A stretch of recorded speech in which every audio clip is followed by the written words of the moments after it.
New jobs numbers out this morning. U.S. employers added 263,000 jobs in September, beating analysts' expectations just barely, but still down from 315,000 in August. Meanwhile, the unemployment rate dropped to 3.5%, down 0.2% from August. Business reporter Alexis Christoforous joins me live now for more on this. Alexis, what does this tell you about the health of the job market right now?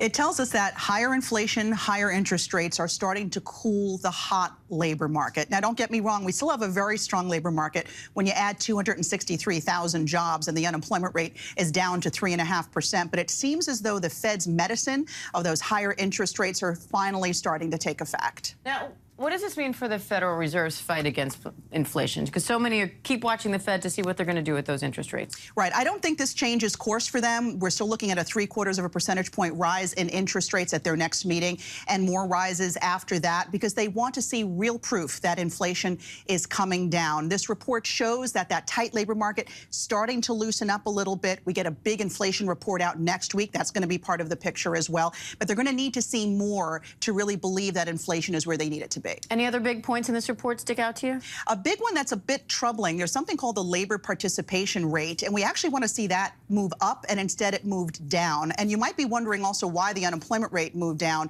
to 3.5% from 3.7%. It really moved down for all the wrong reasons, and that's because more people are not out there actively looking for work. During the pandemic, lots of women left the workforce. We're starting to see them come back a bit, but older workers, skilled workers, left the workforce, and it doesn't seem like they're coming back. What the Fed wants to have here is a nice balance between the number of job openings and the number of people looking for jobs, because that's going to actually cool wage pressures. Companies don't need to be as competitive with their wages if there are more people out there looking for the jobs that are available. This number shows us that fewer people are willing to come off the sidelines and enter this job market. Oh, by the way, I mentioned wages. They did come down just a little bit year over year, up 5% versus 5.1%. Month over month, they stayed flat. For a while, they were still not keeping up with inflation, even though wages were up. So where do we stand there? Right, and we're still not keeping up with inflation. I don't think I need to tell Americans that, we've got an inflation rate of 8.3%. Wages are up about 5%. So it is still a struggle for most folks, and probably going to continue to be now with gas prices on the rise after we got that news this week that OPEC's cutting production. So what are you looking out for in the job market over the next month? I'm looking for what the Fed is looking for, which is continued signs that the job market is cooling, but not to the point that we're going to have massive layoffs, not to the point that we're going to fall into a deep recession. All right. Alexis Christoforous, thank you.